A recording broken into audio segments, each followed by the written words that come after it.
কাদেরকে আপনারা টার্গেট করছেন? আবাসনটা কিন্তু প্রত্যেকটা মানুষের একটি মৌলিক অধিকার। প্লট বলেন অথবা ফ্ল্যাট বলেন, এখনো কিন্তু মধ্যবিত্তদের হাতের বাইরে। তো আমরা সবসময় সোচ্চার আছি।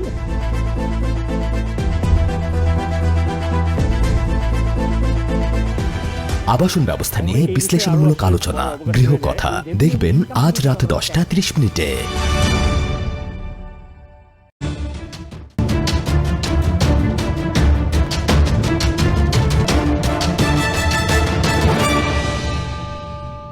আবাসন শিল্প নিয়ে নাগরিক টিভির সাপ্তাহিক অনুষ্ঠান গৃহকথা আপনাদের সবাইকে স্বাগত জানাচ্ছি। আমাদের এই অনুষ্ঠানে আবাসন শিল্প, নির্মাণশৈলী, গৃহসজ্জা এবং এরকম নানা বিষয় নিয়ে আমরা বিভিন্ন অতিথিদের সাথে প্রতি সপ্তাহে কথা বলছি। আজকের এই পর্বে আমরা অতিথি হিসেবে পেয়েছি নতুন ধারা অ্যাসেটস লিমিটেড এই কোম্পানি ম্যানেজিং ডিরেক্টর জনাব সাদিউজ্জামানকে। জনাব সাদিউজ্জামান, প্রথমে যদি একটু বলতেন যে আপনাদের কোম্পানি সম্পর্কে, যে আপনারা কি কি ধরনের প্রজেক্ট করছেন এবং কোথায় কোথায় কি কি ধরনের প্রজেক্ট করছেন। আমাদের যত রকম নাগরিক সুযোগ সুবিধা রেখে এবং গভর্নমেন্টের বিধিমালা অনুযায়ী 2004 এবং 2010 যে রিয়েল এস্টেট অ্যাক্ট অনুযায়ী মেনটেন করে আমরা কিন্তু আমাদের আবাসন কার্যক্রম পরিচালনা করছি। যদিও আবাসন কার্যক্রম আমাদের জানেন খুব ভালো করে যে আমাদের আবাসন সেক্টরে কিন্তু দীর্ঘদিন যাবত কিন্তু একটি মন্দা কাজ করছে এবং এই মন্দা এবং অস্থিরতাকে আমরা কিন্তু চেষ্টা করছি সবসময় কিভাবে ওভারকাম করা যায়। এবং আমাদের এই সেক্টরে দেখা গিয়েছে যে আমাদের কিছু অসাধু কার্যকলাপের জন্য কিছু ব্যবসায়ীরা কিন্তু একটু নেতিবাচক দিকগুলোকে সবার সামনে তুলে ধরার জন্য আমাদের কিন্তু খুব প্রবলেম ফেস করতে হয়েছে এবং আমাদের কিন্তু বিশ্বাসহীনতার ব্যাপারটা কিন্তু খুব বেশি জোরালো হয়ে গিয়েছিল। তাই সেখান থেকে আমরা কিভাবে উত্তরণ করতে পারি সেই ক্ষেত্রে কিন্তু আমরা সবসময় সোচ্চার আছি এবং নতুন ধারা অ্যাসেটস লিমিটেড আবাসনে আস্থার আদর্শ, নতুন প্রজন্মের নতুন পৃথিবী গড়ার প্রত্যয়ে অগ্রসরমান হচ্ছে। আমরা শুধু কবিতার জন্য কবিতা নয়, ছন্দের জন্য ছন্দ মেলানো নয়, আমরা বক্ষে ধারণ করি আমাদের একটি স্লোগান, সেটি হচ্ছে মিথ্যা ও প্রতারণার নেই আর কোনো ভয়, নতুন পৃথিবীতে এবার হবেই স্বপ্ন জয়। আপনারা আসলে মূলত কাদেরকে আপনারা টার্গেট করছেন, মানে কারা আপনার প্রাইমারি টার্গেট অডিয়েন্স? আমাদের আসলে টার্গেটেড কাস্টমার হচ্ছে আমাদের মধ্যবিত্ত থেকে আমাদের যারা নিম্ন মধ্যবিত্ত আছেন এবং আপার লেভেল কাস্টমার আছেন, সবাইকে আমরা আসলে টার্গেট করতে চাচ্ছি। যারা আসলে ক্রয় ক্ষমতার মধ্যে আছেন মোটামুটি সবাইকে টার্গেট করার চেষ্টা করছি। কারণ আমাদের আসলে rich people of the poorest country, বা আমরা যদি ওইভাবে যদি রিচ পিপলদেরকে টার্গেট করে কাজ করি তাহলে কিন্তু it will be very much complicated for us to sustain. এবং আমরাও কিন্তু চাই যে না, এই আবাসন কিন্তু আসলে শুধুমাত্র রিচ পিপলদের জন্যই না, আবাসনটা কিন্তু প্রত্যেকটা মানুষের জন্য কিন্তু একটি মৌলিক অধিকার। প্রত্যেকটি কাস্টমারকে আমরা এখানে টার্গেট করেছি যারা এবং ক্রয় ক্ষমতার মধ্যে যারা নেই তাদেরকেও কিভাবে আমরা একটু ফ্লেক্সিবল ওয়েতে তাদেরকে কিভাবে তাদের স্বপ্নের প্লটটা বা ফ্ল্যাটটা আমরা দিতে পারি সেই ব্যাপারে কিন্তু আমরা ভেবেছি এবং সেইভাবে কিন্তু আমাদের অফার গুলো আছে। কিন্তু এখনো কিন্তু আমরা যেটা লক্ষ্য করছি যে বাজারে প্লট বলেন অথবা ফ্ল্যাট বলেন এখনো কিন্তু মধ্যবিত্তদের হাতের বাইরে। তো আপনারা কি নতুন পরিকল্পনা করেছেন যে কারণে আপনি বলছেন যে হয়তো বা মধ্যবিত্তেরও হাতে না গেলে এটা চলে আসবে? আস্থার জায়গাটাকে ফিরিয়ে আনতে আমাদের কিছু কিন্তু অথেন্টিক কিছু কাজ করতে হবে এবং ইমপ্লিমেন্টেশনে সেটা প্রকাশ করতে হবে। সেটা হচ্ছে আমাদের যেটা প্রথম আমরা যেটা করেছি, 299টি প্লটে আমরা রেজিস্ট্রেশন কিন্তু ফ্রি করে দিয়েছি। দেখা গিয়েছে যে সাধারণ যারা গ্রাহক আছেন যারা প্লট এবং ফ্ল্যাট কেনেন, দেখা যাচ্ছে যে রেজিস্ট্রেশন কস্টটা কিন্তু একটু ধরাছোঁয়ার বাইরে ছিল। এই জায়গাটাতে আমরা প্রথম ভীতি কমানোর জন্য আমরা যেটা করেছিলাম যে 299টি প্লটে আমরা রেজিস্ট্রেশন কস্টটা যে ফ্রি করে দিব। ফ্রি মানে হচ্ছে এটা আমাদের তরফ থেকে দিয়ে দিব গ্রাহকদের, যাতে রেজিস্ট্রেশন ভীতিটা যাতে না থাকে। আমরা যেটা করেছি যে 70% পেমেন্টেই আমরা কিন্তু আমাদের প্লটটি রেজিস্ট্রেশন করে দিচ্ছি এবং 30% বকেয়া থাকতে। কারণ আমরা যেটাকে আমরা বলছি যে এটা টেনশন এক্সচেঞ্জ করে ফেলছি, যে গ্রাহকরা যে টেনশনটা নিয়ে ঘুরতেন সেই টেনশনটা এক্সচেঞ্জ করে আমাদের কাছে সেই টেনশনটা এখন থাকবে। এছাড়াও আরেকটি করেছি, কিস্তির ঝুঁকি বহন করবে কোম্পানি, এটা আমাদের আরেকটি ইনোভেশন। কিন্তু যে এই ক্ষেত্রে যেটা প্রয়োজন আসলে যে নাগরিক যে সুবিধাগুলো সেগুলো কিন্তু আমাদের তখনও প্রয়োজন হবে, অথবা যে ঢাকা থেকে একটা যাতায়াতেরও একটা সুবিধার একটা প্রয়োজন আছে।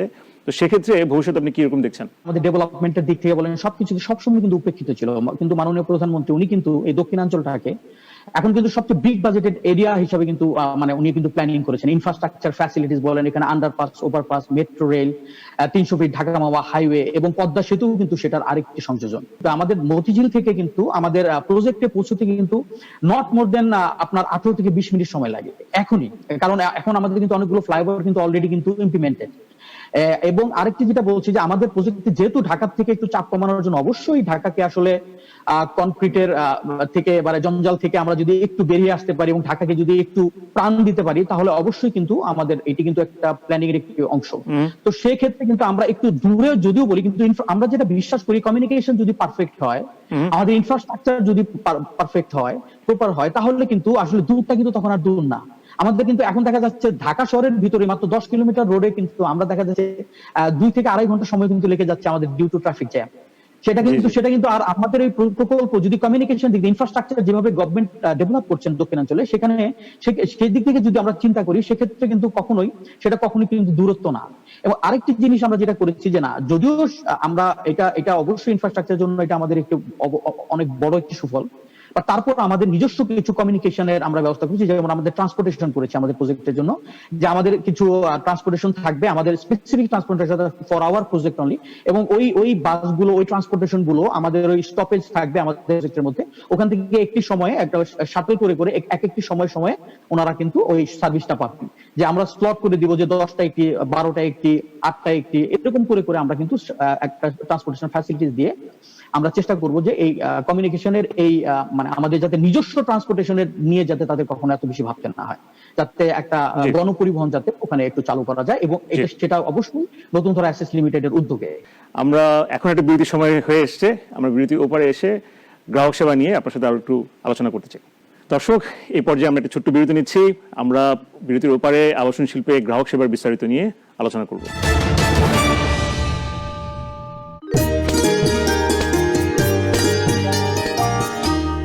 মা, তোমার হাতের এই রান্নাটা অনেক মিস করব। আমিও খুব মিস করব তোকে এভাবে খাওয়ানো। এমনই ভালোবাসার ছোঁয়ায় জড়িয়ে থাকুক আমাদের সম্পর্ক, আর এই ভালোবাসার সম্পর্কগুলোকে স্বাদের বাঁধনে রাখে প্রাণ গোড়া মশলা। রান্নায় ভালোবাসার স্বাদ। ভয় সবাই পায়, গলা সবারই শুকায়, তাই ডিউ খাও, ভয়কে হারাও।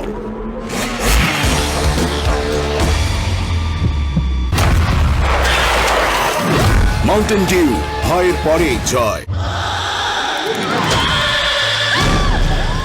প্রাণ পটেটো ক্র্যাকারসের স্পেশাল মশলা এমনই যে লোভ সামনে রাখা যায় না। প্রাণ পটেটো ক্র্যাকার, লোভ সামলাবেন কিভাবে?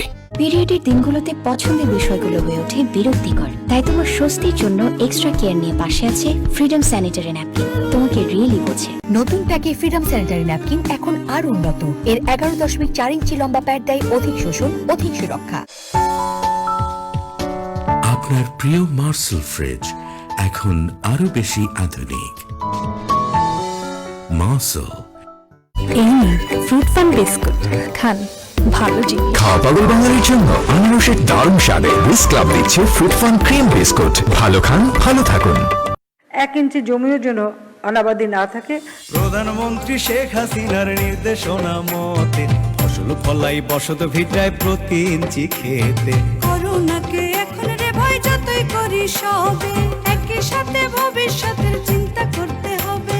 কৃষি যন্ত্র ব্যবহারে সময় খরচ বাঁচে, সবাই মিলে ফসল ফলাই একসাথে এক ধাঁচে। কৃষি যন্ত্রে ভর্তুকি পাবে 70% পর্যন্ত। সরকারের এই সুবিধা কৃষক ভাইদের জন্য। ফসল, সবজি, ফলমূল সবকিছুরই চাষে সুবিধা দিতে সরকার আছে কৃষক ভাইদের পাশে। খেতে হবে নিরাপদ আর পুষ্টিকর খাবার, শরীর ও মন সুস্থ রাখা অবশ্যই দরকার।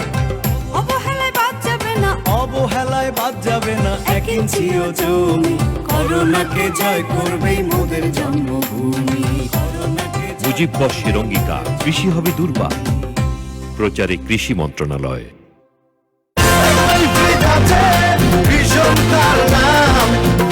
সুন্দর জায়গা বেশি আছে, ওয়াটার ডিসপেন্সার একটাই ফ্রিজ, ভীষণ তার নাম,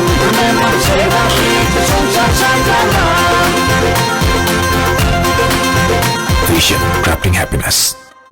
আরে আমি যেটা বলছি সেটা না না না, এত পিতল দিয়ে কি সোনার বালা হয়? ও মা, আমার কিন্তু ভালো ঠেকছে না। আমারও খুব টেনশন হচ্ছে মা, একবার দেখে আসা দরকার। চলো, না হলে আজকে না খেয়ে থাকতে হবে। আরে দাদু, তেলটা আরেকটু গরম। আমার শিখাস না, ওর বাপের বাপ আমি।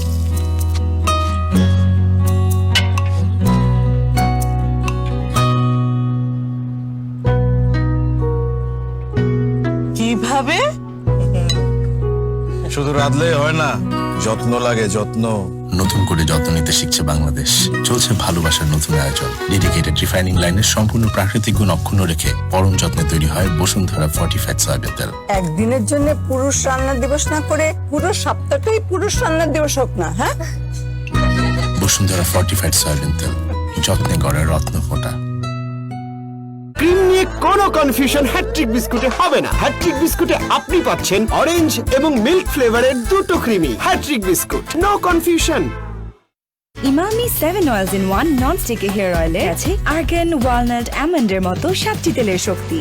Emami 7 oils in 1, strong inside, set outside. Pran ডালের আবেশে জটিল সময়ও মুঠোয় চলে আসে। সময়টাকে মুঠোয় নিয়ে নাও। প্রাণ ডাল। ঈদের খুশি জমবে বেশি। এখন মার্সেল ফ্রিজ, ওয়াশিং মেশিন এবং মাইক্রোওয়েভ ওভেন কিনে আপনিও হতে পারেন লাখপতি। রয়েছে লক্ষ লক্ষ টাকার নিশ্চিত ক্যাশ ভাউচার। মার্সেল। প্রাণ ডালের আবেশে জটিল সময়ও মুঠোয় চলে আসে। সময়টাকে মুঠোয় নিয়ে নাও। প্রাণ ডাল। আপনি কি জানেন টয়লেট আর বাথরুমের সারফেসে রোগ জীবাণু ও ভাইরাস বেঁচে থাকতে পারে? রিসার্চে প্রমাণিত হয়েছে নীল হারপিক শুধু কঠিন দাগ দূর করে না, এটি ভাইরাস এবং 99.9% জীবাণুও ধ্বংস করে। এবং লাল হারপিক আপনার বেসিন, টাইলস ও মেঝে পরিষ্কার করে আর রাখে 99.9% জীবাণুমুক্ত। তাই বেছে নিন হারপিক। হারপিক ব্যবহার করুন, সুরক্ষিত থাকুন। এখন প্রমাণিত হারপিক পাওয়ার প্লাস কোভিড-19 সৃষ্টিকারী করোনা ভাইরাস ধ্বংস করে। ফ্রুট ফান বিস্কুট খান, ভালো জিনিস। খাওয়া পাগল বাঙালির জন্য আনারসের দারুণ স্বাদে রিস ক্লাব দিচ্ছে ফ্রুট ফান ক্রিম বিস্কুট। ভালো খান, ভালো থাকুন।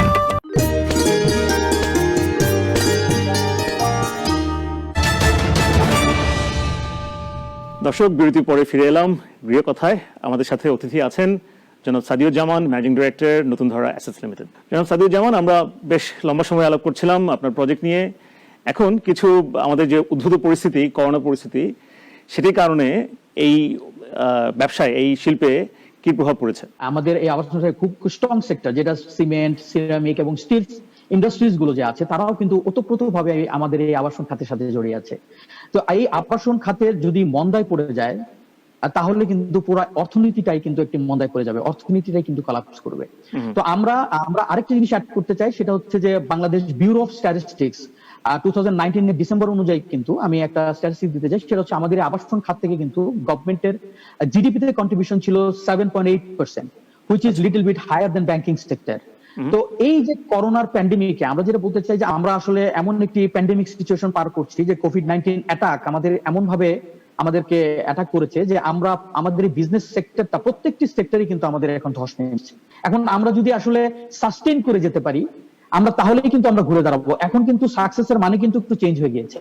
আমি যদি একটু বলি, সেটা হচ্ছে success is not measured by how high you go up in life, it means that how many times you bounce back after you fall down. So সাকসেসের মানে কিন্তু শুধুমাত্র উপরে ওঠা না, পিকে ওঠা না। আমরা যেটা জানি যে আবাসন শিল্পে, এটা কনস্ট্রাকশন প্রজেক্ট হোক, ল্যান্ড প্রজেক্ট হোক, যেখানে একটা বড় খরচ হচ্ছে গিয়ে ভূমি, মানে ল্যান্ড প্রাইসটা হচ্ছে গিয়ে একটা বড় একটা অংশ থাকে, যার কারণে এই প্রজেক্টগুলোর অ্যাকচুয়ালি কস্টটা বেড়ে যায়। এবং এছাড়াও যারা জমির মালিক যারা আছেন, তাদের সাথে একটা চুক্তিরও একটা বিষয় থাকে। সো এই ক্ষেত্রে আপনারা কোনো ডিফিকাল্টি ফেস করেন কিনা? আমাদের ল্যান্ড ওনাররা কিন্তু অবশ্যই আগে কিন্তু একটা ব্লেসিং কিন্তু ওনাদের জন্য। আগে যেটা ছিল যে পৈতৃক সম্পত্তি অনুযায়ী দেখা যাচ্ছে আমার বাবার কাছ থেকে আমি একটা ছোট জমি পেয়েছি, 3 কাঠা জমি, সেটার মধ্যে আমি একটা ছাপটা তুলে থাকছি, কারণ আমার কিন্তু সেই ক্যাপাবিলিটি নাই যে আমি এখানে একটা বাসা করবো, একটা বাড়ি করবো। আর দেখা যাচ্ছে যে রিয়েল এস্টেট কোম্পানিগুলোর বদলতে দেখা যাচ্ছে উনি কিন্তু একটা জাস্ট সাইনিং এগ্রিমেন্ট করছেন, একটা এগ্রিমেন্টে 50-50 রেশিওতে একটা সাইনিং মানি দিয়ে কিন্তু ওই র একটা ল্যান্ড কিন্তু 7 তলা 8 তলা একটা বাড়ি হয়ে যায়, সেখানে উনি 50% ফ্ল্যাটের ওনার হয়ে যায়, যেটা তাদের জন্য কিন্তু খুব ব্লেসিং ছিল। আমাদের যে বিশ্বাস আমরা যে রাখার কথা গ্রাহকদের সাথে এবং ল্যান্ডদের সাথে, সেটা কিন্তু অনেকাংশে আমরা কিন্তু রাখতে পারছি না। এই কারণে একটা ল্যান্ড থেকে আরেকটা ল্যান্ড কিন্তু, প্রথমে 2টা ল্যান্ড যদি উনি দেন, তারপর কিন্তু ওই মালিক কিন্তু আরেকটা ল্যান্ড থাকলে আমরা যদি কোনো কারণে এখানে বিশ্বাসের একটু ঘাটতি করে ফেলি, তখনই কিন্তু ওই ল্যান্ডটা আর পাই না। তো পাই না, এবং আমাদের গ্রাহকরাও কিন্তু দেখা যাচ্ছে যে ওই আমাদের ওই কথাটা গুলো শুনে যে তারপর একটা এলাকার মধ্যে প্রজেক্ট কিন্তু আর বাড়ে না, তখন কিন্তু বলছে যে কি ব্যাপার ভাই, আপনার এই এলাকার মধ্যে প্রজেক্ট এর চেয়ে বেশি নাই কেন? না থাকার কারণ হচ্ছে একটাই, যে আমরা আসলে এই কমিটমেন্ট গুলো রাখতে পারছি না। অনেক গ্রাহকের ক্ষেত্রেই একটা জীবনের সঞ্চয় দিয়ে তারা এই জিনিসটা ক্রয় করার চেষ্টা করেন। সেই ক্ষেত্রে যখন একজন গ্রাহক একটা প্লট, একটা বুকিং দিবেন অথবা একটা ফ্ল্যাট বুকিং দিবেন, সেক্ষেত্রে তাদেরকে আসলে কি ধরনের সাবধানতা রাখা উচিত? 2013 বাংলাদেশের প্রথম professional real estate training institute কিন্তু আমি করেছিলাম। I was the founder CEO of the first country's first real estate professional real estate training institute, এবং 2016 আমি আবার আরেকটা করি, সেটা হচ্ছে real estate academy of Dhaka. তো আসলে এটা করার উদ্দেশ্যই আমার এটা ছিল যে মানে যারা প্রফেশনাল যারা আছেন এই রিয়েল এস্টেট সেক্টরে, যারা নিজেদেরকে ইনভলভ করেছেন এবং বড় বড় পজিশনে তারা ডিপার্টমেন্টাল হেড হিসেবে কাজ করছেন, তারা যদি একটা প্ল্যাটফর্মে এসে যদি আমাদেরকে ডে টু ডে অ্যাক্টিভিটিস এর উপরে যদি আমাদের সামনে যারা ট্রেনার আছেন, যারা ট্রেনি আছেন শেখাতে পারেন ডে টু ডে অ্যাক্টিভিটিস নিয়ে, তাহলে কিন্তু অনেক কিছুই তাদের জন্য সহজ হয়। এখানে ট্রেনিরা কিন্তু শুধুমাত্র যে আসলে ইনভলভ হবেন those who wants to get involved in real estate sector as a service holder, ব্যাপারটা তা না। কারণ আমাদের ক্রেতারা কিন্তু জানেনই না যে একটি ফ্ল্যাট কেনার সময় কি প্রশ্নটা করা উচিত। ওনারা গিয়ে প্রশ্ন করেন আমাদের সিমেন্টটা ভাই কি ব্র্যান্ডেড দিচ্ছেন, ভাই রডটা তো ভালো তো না, এই সিমেন্ট রড ভালো তো, আর ওই যে বালিটা কি ঠিক মতো দিচ্ছেন কিনা, এটা কিন্তু কোনো কোশ্চেন না। এর মানে কি তারা জানেই না যে কি কোশ্চেনটা আসলে করা উচিত। আসলে কোশ্চেনটা কিন্তু এরকম হবে যে আপনি 25 ফিট যদি রোড হয় সামনে, আর যদি আপনি 43 কাঠা হয়, তাহলে আপনি G+8 করেছেন, তাহলে G+8 করলে আপনি যদি 9 তলা বিল্ডিংটা করেন, তাহলে আপনার ফ্লোর এরিয়া রেশিও অনুযায়ী আপনার প্রতি স্কয়ার ফিট, প্রতি তলায় কিন্তু হওয়া উচিত 1200 square feet, not more than that. কিন্তু আপনি 1400 কিভাবে করলেন? এর মানে ভায়োলেশনটা এক্সট্রিম লেভেলে করে ফেলেছেন। যে একটা কোম্পানি যদি করে ফেলে, গ্রাহক কিন্তু সেটা বুঝে ফেলবেন, তখন বলে ফেলবেন যে এই ভায়োলেশনটা একটা সময় একটা প্রশ্নবিদ্ধ হবে, এবং রাজুক থেকে কিন্তু সেটার একটা আমাদের নোটিশ চলে আসতে পারে, ভাই এত ভায়োলেশন করলে তো আমরা এই ফ্ল্যাটটা নিতে পারি না। তো এরকম কিছু ব্যাপারগুলো কিন্তু এখানে আছে, যেগুলো ফ্ল্যাট যে ক্রেতারা আছে তারা কিন্তু ওই প্ল্যাটফর্মে এসে কিন্তু সহজে জানতে পারতেন। আমাদের ওখানে অনেক ক্রেতা কিন্তু ওখানে ক্লাস করেছেন, ট্রেনিং হয়েছেন, এবং আমাদের অনেক এন্টারপ্রেনিউররা যারা চিন্তা করেছেন যে আমরা হতে চাই, একটু জেনে শুনে হই, কারণ না হলে আমরা মিসগাইডেড হব by our staff and employees. কারণ এমপ্লয়িজরা অনেক সময় দেখা যাচ্ছে একটা সিনিয়র একটা পোস্টের একটা মানুষকে নিয়ে এসে সে কিন্তু মিসগাইড করতে পারে ওনাকে। তো এই কারণে ওনারা কিন্তু অনেকেই কিন্তু এখানে উপকৃত হয়েছেন, এবং আমরা বিশ্বাস করি যে গ্রাহকদের মূলত আসলে এই কোশ্চেন গুলো রাখা উচিত, যে শুধুমাত্র বালি রড সিমেন্টের ব্যাপার না। আসলে ব্যাপারটা হচ্ছে যে আমার এই এত রোডটা যদি এতটুকু হয় এবং এত কাঠা যদি প্লট হয়, তাহলে রোডের অনুযায়ী 30 ফিট বা 25 ফিট এবং ওই কাঠা অনুযায়ী আমার আসলে ফ্লোরটা কত স্কয়ার ফিট হচ্ছে এবং সেই স্কয়ার ফিটটা আদৌ হয় কিনা। আসলে প্ল্যানে কিন্তু পাস করা থাকে একটি, এবং দেখা যাচ্ছে ইমপ্লিমেন্টেশনে স্কয়ার ফিটটা বেড়ে কিন্তু অনেক বেশি হয়ে যায়। ভায়োলেশন অবশ্যই রাখা হয়েছে নট মোর দেন 5%, বাট ভায়োলেশনটা যদি এক্সট্রিম লেভেলে হয়ে যায়, তখন কিন্তু আর সেটা মানে এটা একটা প্রশ্নবিদ্ধ হয়ে যায় অনেক। আমার এই বিষয়ে আরো আসলে বলার অবকাশ রয়ে যায়। আমাদের যদিও এই পর্যায়ে একটা ছোট্ট বিরতি নিতে হবে, আমরা বিরতির উপরে এসে আমরা এই ডিসকাশনটা আবার কন্টিনিউ করব। দর্শক, এই পর্যায়ে ছোট্ট একটু বিরতি নিচ্ছি। আমরা যে আলোচনা করছিলাম সেই আলোচনাটা আমরা বিরতির উপরেও চালিয়ে যাব। গৃহ কথায় ফেরত আসছি ছোট্ট একটি বিরতির পর।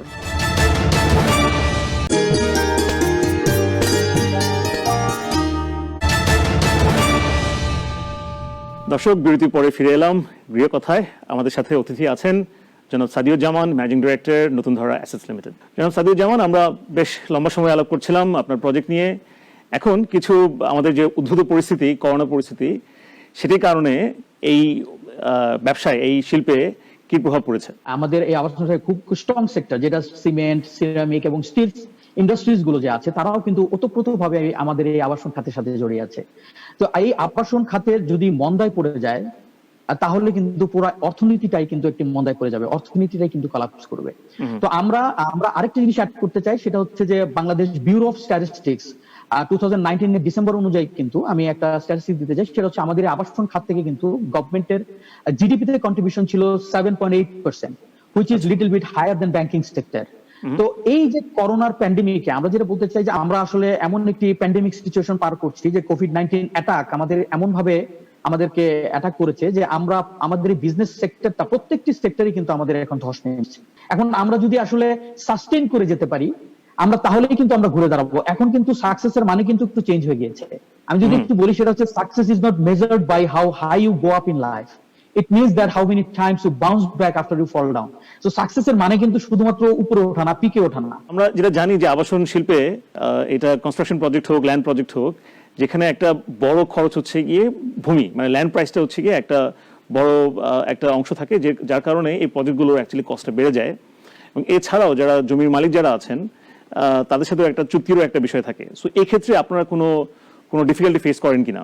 আমাদের ল্যান্ড ওনাররা কিন্তু অবশ্যই আগে কিন্তু একটা ব্লেসিং কিন্তু ওনাদের জন্য। আগে যেটা ছিল যে পৈতৃক সম্পত্তি অনুযায়ী দেখা যাচ্ছে আমার বাবার কাছ থেকে আমি একটা ছোট জমি পেয়েছি, 3 কাঠা জমি, সেটার মধ্যে আমি একটা ছাপড়া তুলে থাকছি, কারণ আমার কিন্তু সেই ক্যাপাবিলিটি নাই যে আমি এখানে একটা বাসা করবো, একটা বাড়ি করবো। দেখা যাচ্ছে যে রিয়েল এস্টেট কোম্পানিগুলোর বদলতে দেখা যাচ্ছে উনি কিন্তু একটা জাস্ট সাইনিং এগ্রিমেন্ট করছেন, একটা এগ্রিমেন্টে 50-50 রেশিওতে একটা সাইনিং মানি দিয়ে কিন্তু ওই র একটা ল্যান্ড কিন্তু 7 তলা 8 তলা একটা বাড়ি হয়ে যায়, সেখানে উনি 50% ফ্ল্যাটের ওনার হয়ে যায়, যেটা তাদের জন্য কিন্তু খুব ব্লেসিং ছিল। আমাদের যে বিশ্বাস আমরা যে রাখার কথা গ্রাহকদের সাথে এবং ল্যান্ডদের সাথে, সেটা কিন্তু অনেকাংশে আমরা কিন্তু রাখতে পারছি না। এই কারণে একটা ল্যান্ড থেকে আরেকটা ল্যান্ড কিন্তু প্রথমে 2টা ল্যান্ড যদি উনি দেন, তারপর কিন্তু ওই মালিক কিন্তু আরেকটা ল্যান্ড থাকলে আমরা যদি কোনো কারণে এখানে বিশ্বাসের একটু ঘাটতি করে ফেলি, তখনই কিন্তু ওই ল্যান্ডটা আর পাই না, তো পাই না। এবং আমাদের গ্রাহকরাও কিন্তু দেখা যাচ্ছে যে ওই আমাদের ওই কথাটা গুলো শুনে যে তারপর একটা এলাকার মধ্যে প্রজেক্ট কিন্তু আর বাড়ে না, তখন কিন্তু বলছে যে কি ব্যাপার ভাই, আপনার এই এলাকার মধ্যে প্রজেক্ট এর চেয়ে বেশি নাই কেন? না থাকার কারণ হচ্ছে একটাই, যে আমরা আসলে এই কমিটমেন্ট গুলো রাখতে পারছি না। অনেক গ্রাহকের ক্ষেত্রেই একটা জীবনের সঞ্চয় দিয়ে তারা এই জিনিসটা ক্রয় করার চেষ্টা করেন। সেই ক্ষেত্রে যখন একজন গ্রাহক একটা প্লট একটা বুকিং দিবেন অথবা একটা ফ্ল্যাট বুকিং দিবেন, সেক্ষেত্রে তাদেরকে আসলে কি ধরনের সাবধানতা রাখা উচিত? 2013-এ বাংলাদেশের প্রথম professional real estate training institute কিন্তু আমি করেছিলাম। I was the founder CEO of the first country's first real estate professional real estate training institute, এবং 2016-এ আমি আবার আরেকটা করি, সেটা হচ্ছে real estate academy of Dhaka. তো আসলে এটা করার উদ্দেশ্যই আমার এটা ছিল যে মানে যারা প্রফেশনাল যারা আছেন এই রিয়েল এস্টেট সেক্টরে, যারা নিজেদেরকে ইনভলভ করেছেন এবং বড় বড় পজিশনে তারা ডিপার্টমেন্টাল হেড হিসেবে কাজ করছেন, তারা যদি একটা প্ল্যাটফর্মে এসে যদি আমাদেরকে ডে টু ডে অ্যাক্টিভিটিস এর উপরে যদি আমাদের সামনে যারা ট্রেনার আছেন, যারা ট্রেনি আছেন, শেখাতে পারেন ডে টু ডে অ্যাক্টিভিটিস নিয়ে, তাহলে কিন্তু অনেক কিছুই তাদের জন্য সহজ হয়। এখানে ট্রেনিরা কিন্তু শুধুমাত্র যে আসলে ইনভলভ হবেন those who wants to get involved in real estate sector as a service holder, ব্যাপারটা তা না। কারণ আমাদের ক্রেতারা কিন্তু জানেনই না যে একটি ফ্ল্যাট কেনার সময় কি প্রশ্নটা করা উচিত। ওনারা গিয়ে প্রশ্ন করেন আমাদের সিমেন্টটা ভাই কি ব্র্যান্ডেড দিচ্ছেন, ভাই রডটা তো ভালো তো না, এই সিমেন্ট রড ভালো তো, আর ওই যে বালিটা কি ঠিক মতো দিচ্ছেন কিনা, এটা কিন্তু কোনো কোশ্চেন না। এর মানে কি তারা জানেনই না যে কি কোশ্চেনটা আসলে করা উচিত। আসলে কোশ্চেনটা কিন্তু এরকম হবে যে আপনি 25 ফিট যদি রোড হয় সামনে, আর যদি আপনি 43 কাঠা হয়, তাহলে আপনি G+8 করেছেন, তাহলে G+8 করলে আপনি যদি 9 তলা বিল্ডিংটা করেন, তাহলে আপনার ফ্লোর এরিয়া রেশিও অনুযায়ী আপনার প্রতি স্কয়ার ফিট প্রতি তলায় কিন্তু হওয়া উচিত 1200 square feet, not more than that. কিন্তু আপনি 1400 কিভাবে করলেন? এর মানে ভায়োলেশনটা এক্সট্রিম লেভেলে করে ফেলেছেন, যে একটা কোম্পানি যদি করে ফেলে, গ্রাহক কিন্তু সেটা বুঝে ফেলবেন, তখন বলে ফেলবেন যে এই ভায়োলেশনটা একটা সময় একটা প্রশ্নবিদ্ধ হবে, এবং রাজুক থেকে কিন্তু সেটার একটা আমাদের নোটিশ চলে আসতে পারে, ভাই এত ভায়োলেশন করলে তো আমরা এই ফ্ল্যাটটা নিতে পারি না। তো এরকম কিছু ব্যাপারগুলো কিন্তু এখানে আছে, যেগুলো ফ্ল্যাট যে ক্রেতারা আছে তারা কিন্তু ওই প্ল্যাটফর্মে এসে কিন্তু সহজে জানতে পারতেন। আমাদের ওখানে অনেক ক্রেতা কিন্তু ওখানে ক্লাস করেছেন, ট্রেনিং হয়েছেন, এবং আমাদের অনেক এন্টারপ্রেনিউররা যারা চিন্তা করেছেন যে আমরা হতে চাই, একটু জেনে শুনে হই, কারণ না হলে আমরা মিসগাইডেড হব by our staff and employees. কারণ এমপ্লয়িজরা অনেক সময় দেখা যাচ্ছে একটা সিনিয়র একটা পোস্টের একটা মানুষকে নিয়ে এসে সে কিন্তু মিসগাইড করতে পারে ওনাকে।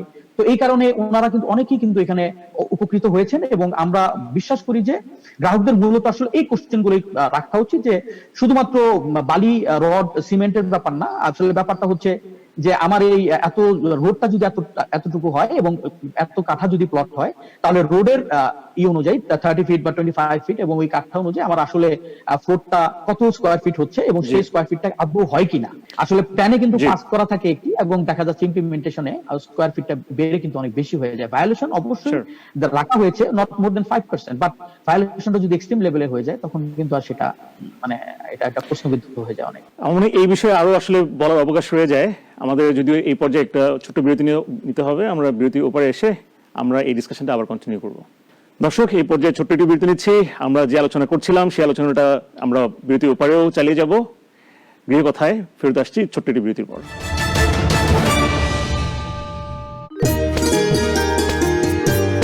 আমরা আলোচনা করছিলাম গ্রাহক সেবা নিয়ে, আমি সেই বিষয়টি আরেকটু টানবো।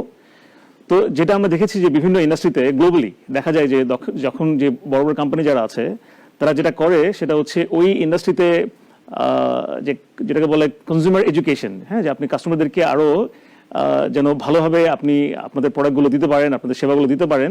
এবং যেহেতু রিয়েল এস্টেট কিন্তু একটা বলা যায় একটা টেকনিক্যাল একটা ইন্ডাস্ট্রি, যে অনেক বিষয়গুলো কিন্তু আসলে সাধারণ জনগণ যেহেতু হয়তো তাদের জীবনে একবারই একটা অ্যাপার্টমেন্ট হয়তো ক্রয় করবেন, তো অনেক প্রশ্ন থাকে। হ্যাঁ, তো সেসব ক্ষেত্রে আপনি যেটা বলেছেন যে আপনারা হয়তো 2টো ইনস্টিটিউট আপনারা চালু করেছেন, এছাড়াও যেন আরো সহজভাবে কাস্টমাররা যেন এই তথ্যগুলো পেতে পারে, হ্যাঁ, সেই বিষয়ে আপনার কোনো ইনিশিয়েটিভ নিয়েছেন কিনা বা কোনো পরিকল্পনা করেছেন কিনা? আমরা এই ক্ষেত্রে আমরা অবশ্যই চিন্তা ভাবনা শুরু করেছি অলরেডি। আমরা যেমন একটা ফেসবুক অলরেডি আমাদের একটা প্ল্যাটফর্ম শুরু করেছি। আমরা এই ফেসবুক প্ল্যাটফর্মের মাধ্যমে আমরা ইনশাআল্লাহ ইনভাইট করব আমাদের গ্রাহকদেরকে, ওনারা যাতে লাইভে ওর মাধ্যমে চলে আসতে পারেন ফ্রিকোয়েন্টলি। কারণ আমরা ফেসবুকের মাধ্যমে করেছি এই কারণে যে আসলে মানুষ যাতে খুব বেশি ম্যাস পিপলরা যাতে আসলে এখানে অংশগ্রহণ করতে পারেন এবং আমাদের গ্রাহকরা যাতে যে কোনো জায়গা থেকে যাতে যে কোনো সময় আমাদের সাথে অ্যাটাক করতে পারেন, এইভাবে আমরা একটা প্ল্যাটফর্ম ক্রিয়েট করার চেষ্টা করছি। এবং আমরা একটা ফাইটিং স্পিরিট নিয়ে ইনশাআল্লাহ সবসময় এগিয়ে যাবো এবং আমাদের এই ইকোনমিক চাকাকে গতিশীল করার জন্য। আরেকটি বিষয় হচ্ছে যে আমাদের কাস্টমাররা ছাড়াও যে আমাদের যে ওভারঅল ইকোসিস্টেম, ওখানে কিন্তু অনেক স্টেক হোল্ডাররা থাকে। আবাসনের ক্ষেত্রে যেটা বলা যেতে পারে যে আমাদের যে রড ইন্ডাস্ট্রি আছে, আমাদের পেইন্ট ইন্ডাস্ট্রি আছে, ব্যাংকিং ইন্ডাস্ট্রি যারা একটা বড় রোল প্লে করে থাকে, তাদের সাথেও বিশেষ করে এখন যে মন্দার সময়, সেখানে কিন্তু আরো এটার প্রয়োজনটা আরো বেড়ে যায় যে সবাই একত্র হয়ে একসাথে হয়ে যে এই সমস্যা কিভাবে মোকাবেলা করা যেতে পারে। তো আমি শুধুমাত্র যদি ব্যাংকিং ইন্ডাস্ট্রির কথা বলি, যে এখানে তারা কি রোল প্লে করতে পারে আপনাদেরকে সহায়তা করার জন্য? বাংলাদেশ এখন বর্তমানে যে আমাদের ফিসক্যাল ইয়ারে যে বাজেটটি ঘোষণা হয়েছে 2021, এটা কিন্তু খুবই চ্যালেঞ্জিং বাজেট বলবো আমি, খুবই চ্যালেঞ্জিং বাজেট। এবং আমি অনেকেই নেতিবাচক ভাবে বলেছেন যে স্বপ্নবিলাসী বাজেট, বাট আসলে আমি ইতিবাচক ভাবেই বলবো অবশ্যই এটা একটি চ্যালেঞ্জিং বাজেট। এবং আমরা যদি স্বপ্ন না দেখি, স্বপ্নবিলাসী না হই, তাহলে কিন্তু আসলে আমাদের জীবন কিন্তু এত গতিশীল হবে না। আমরা বিজনেসম্যানরা কিন্তু আসলে আমাদের যে রেভিনিউ এবং আমাদের যে ইনকাম, এই রেভিনিউ এবং ইনকাম থেকে কিন্তু আমরা ট্যাক্স দেই। এবং ইনকামটা কিন্তু আমাদের প্রফিট না, এটা কিন্তু প্রফিট, আমরা কিন্তু ট্যাক্স প্রফিটের উপর দিই না, আমরা ইনকামের উপর দিই। সো আমাদের যখন ইনকামটা অনেক বেশি হয়, ইনকাম থেকে যখন আমরা কস্টিং বাদ দিয়ে দিব, সব ওভারঅল এক্সপেন্ডিচার যখন সব বাদ দিব, তখন কিন্তু আমাদের প্রফিট ক্যালকুলেট হয়। আমরা কিন্তু ইনকামটা কিন্তু এখন আমাদের রিয়েল এস্টেট সেক্টরে কিন্তু 80 থেকে 85% রেভিনিউ কিন্তু আমাদের কমে গিয়েছে। তো এখানে কেন বলছি যে আমাদের এই থ্রেটিংটা কেন আমাদের মনে হচ্ছে যে ইনকাম যেহেতু কমে গিয়েছে, সো আমাদের কিন্তু সেখানে কিন্তু রাজস্ব আদায়ের ব্যাপারটা বা ইনকামের উপরই তো আমরা ট্যাক্স ভ্যাটটা দিই, তো সেটা কিন্তু অনেকটাই কিন্তু হ্যাম্পার্ড হবে। তো আমাদের এই ইনকামটাকে যাতে আমরা সচল রাখতে পারি, টাকাটাকে ঘুরে রাখতে পারি, মাননীয় প্রধানমন্ত্রী কিন্তু ট্রাই করেছেন অনেক, যে ট্রাইং এর মধ্যে সবচেয়ে বড় ইনিশিয়েটিভ যেটা আমি বলবো সেটা হচ্ছে 1 লক্ষ কোটি টাকা প্রণোদনা উনি ঘোষণা করেছেন আমাদের ব্যবসায়ীদের। ব্যাংকিং সেক্টরের মাধ্যমে যে আমাদের কাছে আসবে এবং এইটা যাতে অ্যাকচুয়ালি প্রপার একটা ডিস্ট্রিবিউশন হয়, আর ডিস্ট্রিবিউশন চ্যানেলটা যাতে প্রপার হয়। কারণ কি, আমাদের রাইট পিপল যদি সিলেকশনে যদি প্রবলেম হয়ে যায়, আমাদের তো এখন বিজনেসটা তো বেশি সচল থাকবে না, তাও ইনকামটা বেশি হবে না, সেক্ষেত্রে আসলে ইএমআইটা কি পারফেক্টলি দিতে পারবে কিনা, আর প্রাক্তন অভিজ্ঞতা তো পূর্বের অভিজ্ঞতা তো বেশি ভালো না। তো এই কারণে আমি বলবো যে ব্যাংকের এই ইনডিসিশনকে যদি আমরা একটু সহযোগিতা করতে চাই, তাদেরকে ব্যাংকিং সেক্টরকে সহযোগিতা করতে হবে এবং গভর্নমেন্টের একটা সূক্ষ্ম সুপারভিশন এখানে ভেরি দরকার। ফ্রিকুয়েন্ট আপনার মনিটরিং গভর্নমেন্টের এখানে একটু প্রয়োজন আমরা আশা করি, এবং আমাদের আশা করি যে আমরা এখানে যাতে একটা অ্যাকাউন্টেবিলিটি গভর্নমেন্ট যাতে একটু চেক করে। আর এই গভর্নমেন্টের এবং ব্যাংকিং সেক্টরে যদি এখানে যদি একটা ফ্রিকুয়েন্ট মনিটরিং আর অ্যাকাউন্টেবিলিটি ঠিক থাকে, তাহলে কিন্তু আমাদের এই 1 লক্ষ কোটি টাকার প্রণোদনা প্যাকেজটি কিন্তু সাকসেস হবে এবং আমাদের ইকোনমিক টাকা কিন্তু সত্যি সচল থাকবে। না হলে কিন্তু আমাদের এটা কিন্তু আসলে বুমেরাং হয়ে একটি খারাপ দিকে চলে যেতে পারে। আর ভালোর জন্য আমরা ছুটবো, কিন্তু চলে আসবে কিন্তু আমাদের রিটার্নটা হয়তো বা অনেক নেগেটিভ চলে আসতে পারে। তো আমি চাই যে একটা দক্ষ supervision is very important on behalf of the government. ধন্যবাদ, আমরা বিস্তারিত শুনলাম এই বিষয়ে। আমরা আশা করি যে আমাদের আবাসন শিল্প অন্যান্য সকল শিল্পের মতোই এই কঠিন সময়টি পার করবে এবং সফলতার সাথেই আবারও ঘুরে দাঁড়াবে। সো আপনাকে আমাদের এই অনুষ্ঠানে আসার জন্য অশেষ ধন্যবাদ জানাচ্ছি। আপনি যদি দর্শকের উদ্দেশ্যে কোনো শেষ কথা বলতে চান। গৃহ কথা অনুষ্ঠানের প্রত্যেকটি মানুষকে যারা পেছনে কাজ করছেন এবং পর্দার পেছনে কাজ করছেন, পর্দার সম্মুখে কাজ করছেন, সকলকে আমি ধন্যবাদ জানাচ্ছি এবং কৃতজ্ঞতা জানাচ্ছি। তবে আমি শেষ করার আগে একটি কথা আসলে না বললেই নয়, সেটা হচ্ছে ফিদেল ক্যাস্ট্রো এবং যে লেজেন্ডারি যে লিডার ছিলেন, দ্য প্রেসিডেন্ট অফ কিউবা, উনি আমাদের বঙ্গবন্ধুকে নিয়ে একটি কথা বলেছিলেন যে আমি হিমালয়ে দেখিনি, শেখ মুজিবুর রহমানকে দেখে আছি। ঠিক তেমনি ফিদেল ক্যাস্ট্রো ওনার একজন খুব বিপ্লবী ভাই এবং কূটনৈতিক, এবং উনি আরেকজন ডেসপারেট লিডার, ওনার নাম সবাই শুনেছেন আপনারা, ওনার নাম হচ্ছে চে গেভারা। তো উনি চে গেভারাকে একটি চিঠি লিখেছিলেন, পত্র লিখেছিলেন এবং বলেছিলেন যে প্রিয় চে, এই পৃথিবী থেকে যেদিন সাম্রাজ্যবাদ বিলুপ্ত হবে সেদিন আমি ছুটি নেব আর তোমায় নিয়ে চাঁদের দেশে বেড়াতে যাব। সো আমি এই ফিদেল ক্যাস্ট্রো সেই কথাটির রেস ধরে বলতে চাই যে আমরা বিজনেসম্যান হিসাবে সকল বিজনেস ম্যান এবং এন্টারপ্রেনিউরদের অন বিহাফে বলতে চাই যে এই পৃথিবী থেকে যেদিন করোনা নামক সাম্রাজ্য বিলুপ্ত হবে সেদিন আমরা ছুটি নেব না, সেদিন আমরা দুর্বার গতিতে এগিয়ে যাব এবং বাংলাদেশকে একটি সমৃদ্ধশালী বাংলাদেশে পরিণত করবো ইনশাআল্লাহ। দর্শক, এর সাথে শেষ হয়ে গেল গৃহকথার আরেকটি পর্ব। আমরা আশা করছি আগামী পর্বে নতুন কোনো অতিথিকে নিয়ে আবারও ফিরে আসবো। আশা করি আপনাদের সবাইকে আমাদের সাথেই পাবো। আল্লাহ হাফেজ। Oh Muhammad, peace and blessings on you every day. Alayka sallallahu